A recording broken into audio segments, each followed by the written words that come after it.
Nëse nuk ke mundësi që të bësh një të mirë, të paktën mos bëj keq.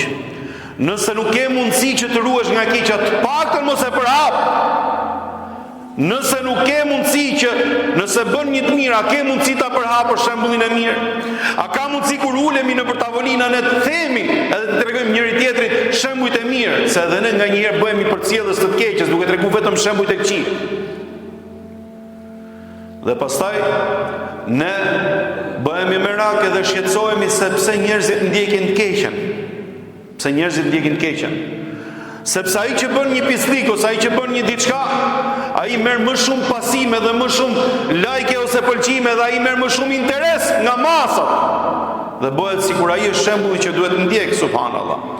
A e keni parë ju në rrjetet sociale, kjo është provë në vete.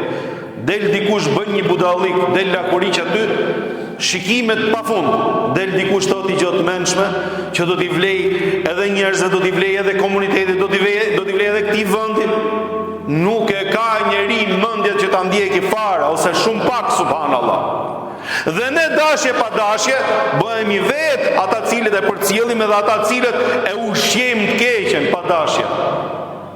Si thot profeti alayhi salatu wassalam, ai I cili thërret thot edhe bëhet shkak për një të mirë, do të ketë shpërblimet e asaj vepre që bën vetë, po edhe kushdo që vepron me thirrjen ose me nxitjen e tij ose me udhëzimin e tij, të i gjithë kush do të punojnë do t'i vinë shpërblimet edhe sevapet. E ndërsa ai I cili bëhet shkak që të përhapet një e keqe, kushdo që të punojmë atë keqe, I ngarkojmë gjunafet, Zoti na ruaj.